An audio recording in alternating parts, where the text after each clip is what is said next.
Well, I'm involved in the political resolution of the what we now call, I prefer to call the truth embargo that the government imposed on the facts regarding an extraterrestrial presence. That presence has been established, I think, many times over by the citizen science research that's been going on since the 40s.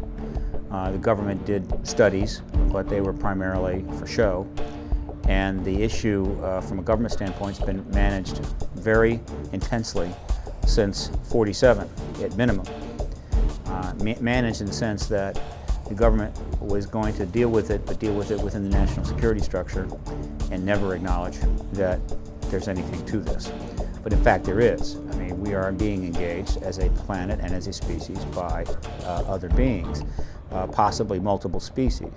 This has just been proven beyond any doubt at all. Anyone who reads the research who isn't compromised by being either an idiot or in the employ of the government management of the issue can only arrive at one conclusion. The evidence is overwhelming. Videotape, daylight discs, nighttime discs, photographs, direct pilot sightings by the thousands, millions of sightings around the world, direct testimony from direct government involvement, and of course you've got an entire contactee body of evidence that's now in the tens of thousands of reports from everyone from the person that works the cashier desk at Denny's to doctors, lawyers, and members of the military. Detailed reports of sometimes coerced contact. So the fact is that after 58 years since the Roswell event in July 47, we're in this strange reality which we're caught between two worlds, between two paradigms. And the bridge between, or the door between these two paradigms is what is now called the disclosure event. When I got into this field in 1996 to specifically get into the political issues, we were just, the terminologies were just emerging. I called it at first the politics of UFOs. I came, though, very quickly to dislike that acronym terribly. And I just assumed that the UFO acronym would go away forever. Eventually that became the politics of disclosure, and the process underway, the disclosure process. And where things are now is that a new term is emerging called exopolitics. Exopolitics would be the sum total of social and political implications regarding the engagement by the human race of extraterrestrial related phenomena and extraterrestrial beings. It's a broad term covering an enormous amount, and it will eventually be the term, I believe, that will describe it. And then the other thing that's going on is that the disclosure process is close to becoming the disclosure movement. And by that I mean a true political movement in which very large numbers of people are, in any number of ways, using their rights as First Amendment rights, their right of petition, to demand from the government that this very strained situation be rectified by the disclosure event. Now, the disclosure event is a very defined term. It is the prize of this political movement, this incipient political movement, just as the Civil Rights Act and the Voting Rights Act were the prize of the Civil Rights Movement in the 50s and 60s. The disclosure event is this and this only.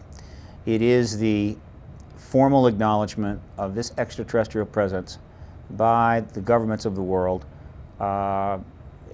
probably starting with the United States government. That's it. Everything else, who they are, what they are, where they're from, how they got here, what their intentions are, what involvement have we had behind the scenes, what vehicles have crashed, what reverse engineering has been done, what treaties have been signed, and a million other things. All of that is post-disclosure. And that will be an informational battle that'll go on between the citizens' interest and the government's interest. And there will be endless and, well, there will be what will seem like indeterminable battles over the truth. But that process will be tripped by the disclosure event. And what is going to happen next, I think, is that there is going to be a political movement in which the public is going to demand that this take place. And they will use all means possible. And I'm trying to be part of this. I've approached the political the process from every angle that was appropriate. And what I mean by that is that one thing was clear, that this issue needed to be normalized. Why? The government's primary methodology for keeping a non-secret under control for 58 years, which they did brilliantly, I might add, using all of the tools that they honed during the Cold War, which is to say that the CIA and the National Security Act and the NSA and the expansion of many other intelligence agencies and all of the presidential directives, all of the stuff that was done was created during that period to deal with the Cold War and the Soviet Union. Had a dual purpose. It was also being used with respect to the extraterrestrial phenomena issue, which I think many in government felt was just as significant and a concern as the Soviet Union. And they had both things to deal with, and it was a difficult problem. Had I been in a high-level position in 1947 and confronted with the decision what to do about this recently emerging situation regarding ETs, regarding crash vehicles, and all that might imply. At the time that I'm learning that the Soviets have got their own missiles, their own German scientists, their own nuclear development program, and that we have an ideological divide that seems certainly unbreachable, that they've divided Europe, as Churchill said, with an iron curtain. I would have incorporated into the national security structure too, right? Which is why I try not to refer to it as a cover-up. First of all, I don't like UFO, the acronym, and the cover-up is not the proper term, so I definitely don't like the phrase UFO cover-up, though I will occasionally use it. Why? Because cover-up implies that there has been an effort to conceal fundamentally illegal activity. And I do not believe that the suppression of the extraterrestrial reality from the American people and the world's people in the 40s, 50s, and 60s was illegal. Now, as it happens, some illegal things were done, I think, to serve that fundamental goal. But that doesn't mean that the fundamental policy was illegal. And so it wasn't a cover-up, it was an embargo for national security purposes.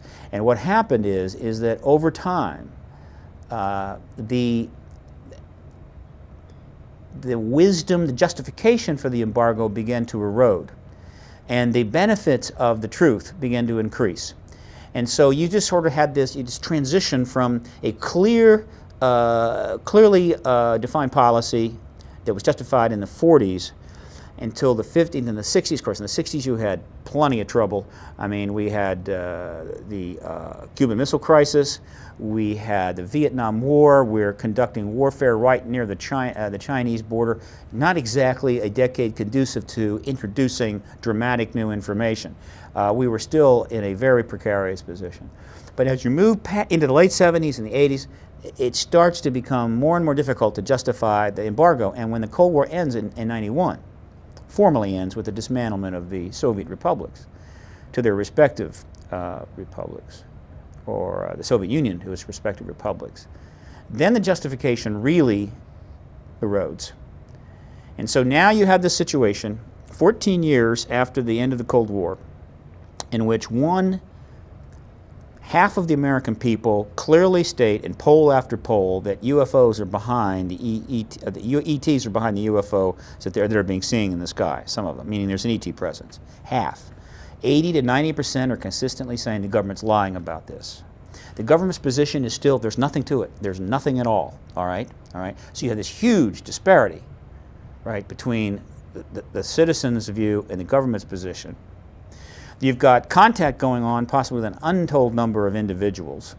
The things are being seen all over the place, right? And so we're in this rather extraordinary position that is yet to be resolved. And then underneath all of that, a growing number of mostly retired, some active military and civilian agency, government agency people less constrained because of their position and the fact that this is the 21st century and it's not 1950 anymore, are starting to talk. They're starting to write books, they're starting to come public and talk, they're starting to talk to researchers in private, they're going in front of cameras, they're holding news conferences, and they're basically talking about what they saw, what they did, what they heard. And of course, and all of what they saw, did, and heard is supporting what the researchers had pretty much established as an extraterrestrial presence. The government knows about it, the government has embargoed it. Now, some of these individuals are high-level people, like astronauts and generals, admirals, captains and commanders, experienced military pilots, air traffic controllers. Some of them are intelligence officers. And then you've got NASA people and so forth. I mean, it's really quite extraordinary.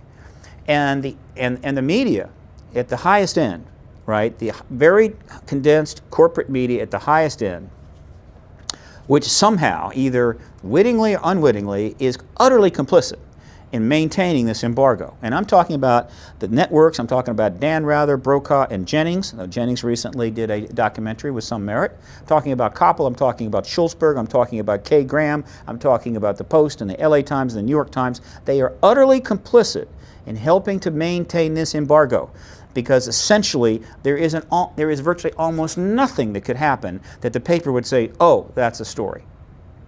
There is no person of rank, virtually. Now, high enough they would probably have to react, but overall they have stood down. And they've said it is in our best interest, for whatever reason, that we do not make this a story.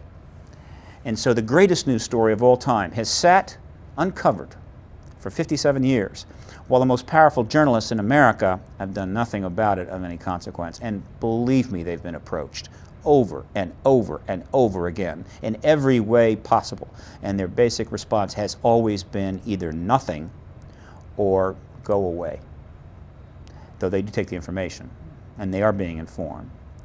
So we have a very awkward political situation that has to be resolved for a host of reasons. Not the least of which, and this is why the work is very compelling, the work of, again, exopolitics, the politics of disclosure, and the political resolution is so compelling, is that it is ever clear, on a day-by-day basis, ever clear to most intelligent people that the human race has reached a critical time wherein its failings and limitations are positioned to do grave damage. It's always been bad behavior and plenty of outrageous activity on the part of human beings, but most of it in the past has been relatively confined and not able to do great damage. So it was awful and exciting to read about in history, but overall it was like, yeah, the Earth moved on. No longer. On about 3 or 4 different fronts, we finally reached our Peter Principle, or the wall, or the end of the box canyon. All right, we've populated to 6 billion, and the planet just really can't support it. We're heading to 9 billion in approximately 35 years. 9 billion is just a number that is unfathomable, and it could have been worse. We have stressed the environment to the limit. We're melting the polar caps because we're adding heating on top of natural heating process. We've stuck holes in the ozone. We've fished out the oceans. We're creating massive pollution. We're reducing oxygen levels worldwide, sometimes as low as 5 and 6% in certain cities. We're creating emerging diseases. We have a massive cancer epidemic worldwide that is eventually going to reach 50% of all people will have cancer. And of course, the lack of the inability to feed and house and clothe the human race, particularly children, is producing horrific numbers. The most famous one, the one that's being heard more and more, is that depending upon the weather conditions in a given time, between 20 and 30,000 children, it means humans under the age of 16, simply die every day, every single day. 20 to 30,000 a day, all right, die, because either they don't have enough food or they have diseases that are related to their malnutrition or exposure to the elements. This is an unbelievable number. Now, if I were an extraterrestrial, looking at the earth objectively, much in the way that a society or a local neighborhood society would view objectively a family. Imagine a family of 10 children where the husband and the wife, legally I might add, spend virtually all of the money in the family on guns, gun publications, joining membership in gun clubs, going on hunting trips and whatever, and do not spend any money on food, so that the children, maybe 4 or 5 of the 10 children, starve to death because they just don't feed them. They spend all the money on weapons, which is their hobby. What will we do? Well, we'd take the children, the remaining children, away from this couple. We would then try the couple in a court of law and send them to prison. Well, from an extraterrestrial point of view, that's exactly what would happen to the human race. Our children should be taken away from us, and we should all be tried in some sort of galactic court of law. We don't take care of our children because they die every day because we don't have enough food. Oh, we could technically have enough. So all of this disease and suffering is generating political upheaval and terrorism and radical groups fighting for territory, fighting for acknowledgement. And these groups are creating massive social upheaval.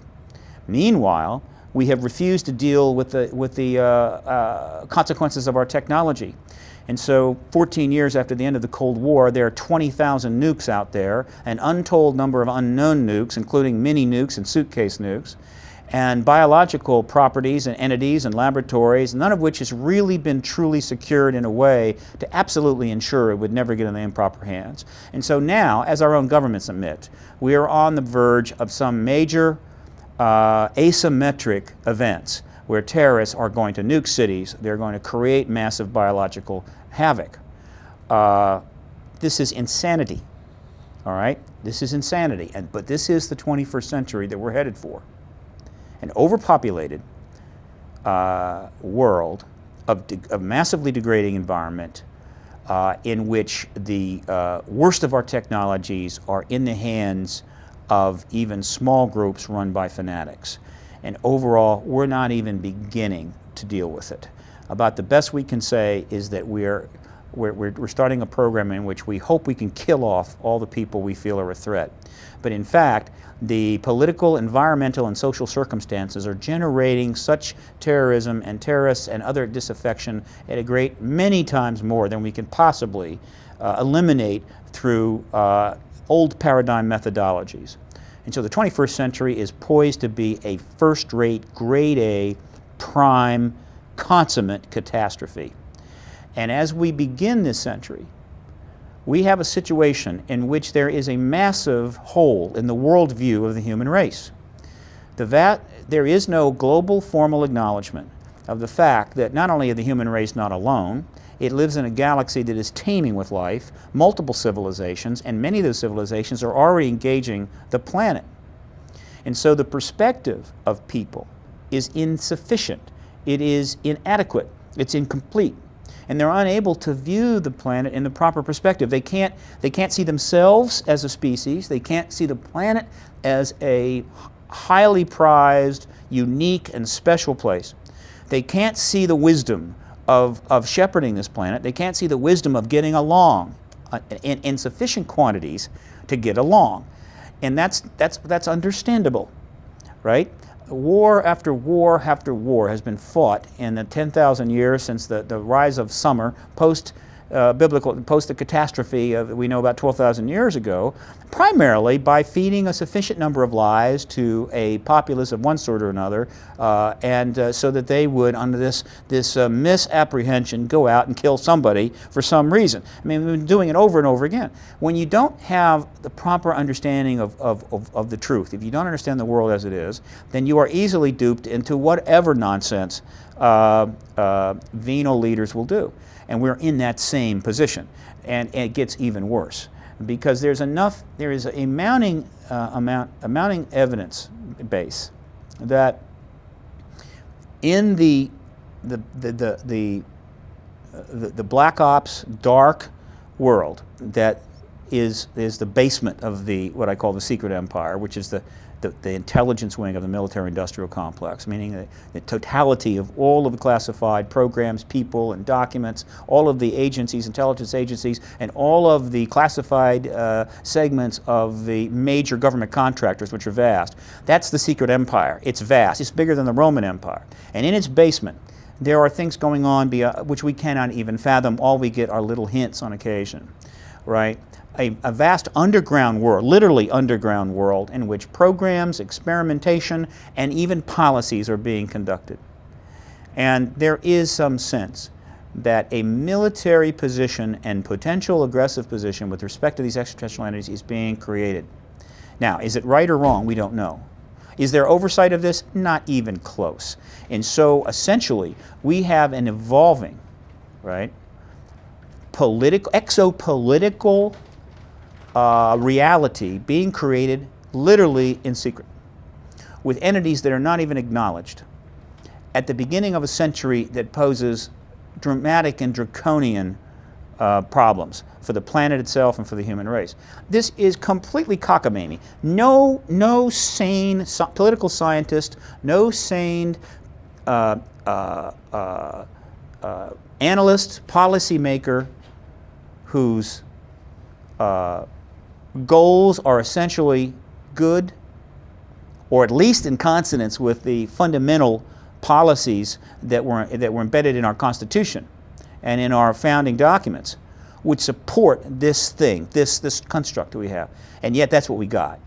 And so it turns out that the extraterrestrial issue is a door into, hopefully, the political resolution, not only of the reform of the secret empire, but the end of this truth embargo and the opening up of critical important knowledge to the human race at a time they have got to have as much information as they can. I think the world literally is at risk here. I think that the Constitutional Republic of the United States is at risk here. And what needs to happen is the political movement, the number of people involved, the amount of money being put into the structures to pursue these issues has got to become appropriate to the importance of the issue. And we are not there yet. My job is to help us get there.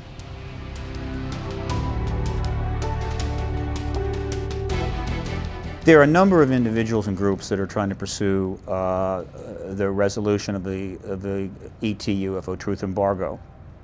And I will speak to what I've been able to do, but I'm not alone here. I started in '96. I founded the Paradigm Research Group, which is the main organization, and it's based at paradigmclock.com on the internet. The first step was to register as a lobbyist for a number of research activist organizations with these interests. And it was a deliberate act, and it was the first time that anyone had ever registered as a lobbyist for these issues. And that was immediately noted by the political press in Washington, D.C., and resulted in some substantial media coverage, including a cover article, a business section front page article in the Washington Post. I'm still a registered lobbyist and still the only one 9 years later. About a year and a half after that, I then founded the Extraterrestrial Phenomena Political Action Committee, XPAC, X-PPAC, which is based at x-ppac.org on the internet. It was the first political action committee ever formed addressing these issues, and it has raised some money over the years, not nearly enough, but it's there. And it has a mission statement, and it talks about the things that can be done. And again, this is part of the normalization process. These are the things that would normally exist for any issue of importance. And the fact that they didn't exist was inappropriate and might lead one to think that, well, there's really no issue here. There's no lobbyist, there's no PAC. I then continued to do activism of the standard type, lobbying political media, lobbying on the Congress, sending a lot of information out to Washington, the right people. And then the next step was in 2002, I made a decision to try to bring the thing into the congressional race in Maryland, 8th District. This was a calculated move. The goal was to get involved in that particular race because it was a very, very well-covered race. It ended up being the most expensive congressional race of the 2002 election. Connie Morella, a very nice, very competent 8-term Republican, was running against a group of Democrats. Well, there were a group of Democrats in the primary, including Mark Shriver, who was a member of the Kennedy family. And so it was getting a lot of attention. It ended up being a race between Morella and Chris Van Hollen, a very fine Democratic state senator, who won, believe it or not. And my intention was to inject myself and this issue right into that campaign and get attention. But to do it, I had to get on the ballot. Being in the primary is of little consequence. And so I registered as an independent. And a group of volunteers went out in very, very hot, humid conditions the summer of 2002, gathered 5,000 signatures, and we got on the ballot. It was the first time that anyone has been on a congressional Senate ballot in November talking about the extraterrestrial issue, talking about exopolitics. And I was in 4 debates with the candidates, including the big one that was filmed. This was another milestone and another act of normalization. By the way, in 2004, 7 or 8 candidates, these were all primary candidates that had won the primaries in lopsided districts where they couldn't win, discussed this issue a little bit. So that was very gratifying to know that. That was the project in 2002. The next is PRG launched the X Conference. The first one was held in April of 2004.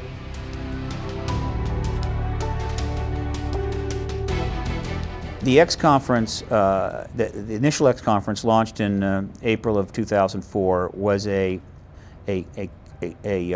deliberately crafted activist maneuver to bring nearly 30 speakers into town, one of the strongest collections ever, in a conference that was not a UFO conference, but rather an exopolitics conference in which phenomenology was secondary.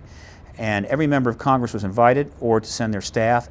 All the political press were hit heavily, to get the message to Washington, D.C. that this issue is not simply out there, it's in your backyard. And 9 PhDs amongst 30 speakers from 5 countries are talking to 700 people right outside the Beltway, all right? And you need to come out and you need to pay attention to this. This will happen again. We will do the same thing again. We will invite the entire Congress, and we're going to continue to send this message, right? The issue isn't going away. The researchers aren't going away. The public is getting more interested, and your refusal to speak to this, to write about this, to act upon this is embarrassing you. It is embarrassing you as a journalist. It is embarrassing you as a member of Congress. You are looking foolish. You are looking either arrogant or displaced or useless or inconclusive or irrelevant. This issue of this magnitude to be off the radar or explicitly not dealt with by the Congress of this country is unacceptable. The X Conference, which is housed at www.x-conference.com on the internet, is designed to send a very clear message to every member of Congress and the member of the elite political media, which is primarily housed in Washington, D.C. And the message is this, that the issue of this ET engagement is not going to go away. They haven't gone away. The researchers aren't going away, and the public's interest is simply growing. They're going to meet in larger and larger groups, including in this town. And they're going to learn more and more while you sit on your backside doing nothing. And increasingly, you're going to look irrelevant, complicit, compromised, and embarrassed. That the deliberative body of the most powerful nation in the world is clueless or refuses to deal with the issue because they're compromised, and that the political media is violating every tenet of journalism, ethical journalism, that it ascribes to by being complicit with this embargo. And so you can make fun of it, and you can laugh, and you can sneer, and you can joke, but this paradigmatic tsunami is going to wash you away unless you get off your butt and address this issue. As a journalist and as a member of Congress, we are tired of your game playing and your kind of vacuousness about matters of great importance. We're tired of you believing that simply getting elected is enough, and that afterwards you should be left alone to get your salary and your perks and your FaceTime on the television shows, but when major issues are needed to be dealt with, you don't want to be bothered. We're tired of you changing your fax number so you can't get information sent to your office. And we're certainly tired of the political journalists standing down on this, particularly the Washington Post. So the X conference, as long as I can continue to hold it, will be designed to punch that message through the Beltway into the core, of the leadership of this country. The management of the extraterrestrial truth embargo is scattered a bit, but I think a good deal of it still is in Washington, D.C. And so they hear these things. I have had meetings in town where people who are pretty well connected have told me flat out that there's an extraterrestrial presence. I've had intelligence officers tell me that. I've had scientists tell me that. Astronauts have said this, some in private, okay? And so you have this ridiculous sort of almost tabloid reality where you can go to a cocktail party and find out there's extraterrestrials engaging the planet, but you can't find it in the Congressional Record or the Washington Post. This is ridiculous. And it makes us look stupid, particularly to other governments like France and England, right, and Mexico and Belgium, and even to some degree Russia, right, who look at this great power, who clearly they've deferred to on this issue, make a fool of itself. And that's the only way you can describe a situation where 90% of your own citizens say you're lying about something, 50% believe something is true and you say it's not, and nothing is done to resolve it. Any other issue had numbers like that, there would be a political firestorm going on. It would be hardball 2020 and the O'Reilly factor 724 on the issue until it was dealt with. But this issue, no. It's in suspended animation, hung above an intellectual ghetto created by the government to contain everybody inside the walls of ridicule so that they can continue to do their thing and not be bothered.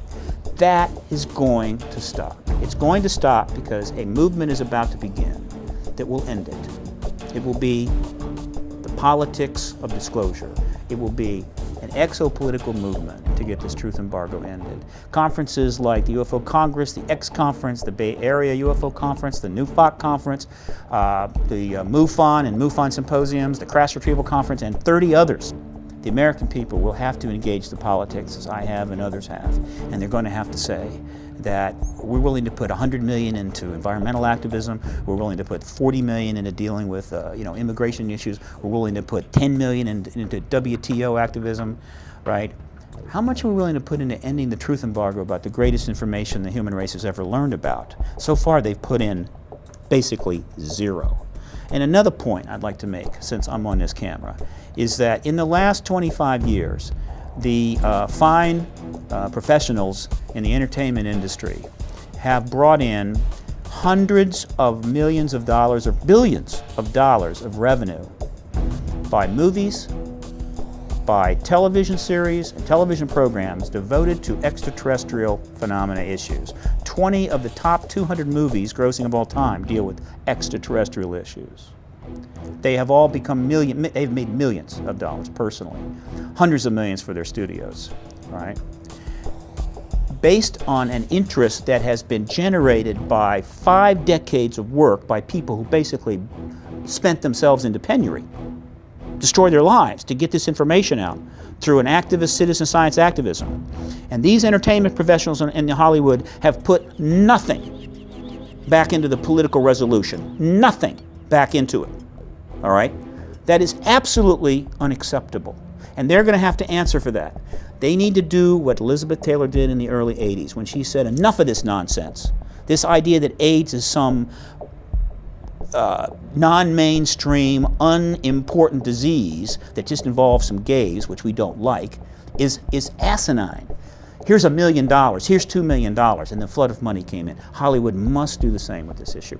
It's bad enough they're not doing something in general, but for them to make billions of dollars from the subject matter and give no money to the people that are slaving away to get the truth to the people is simply not right. And history will be brutal about that. And they want to be on the right side of history.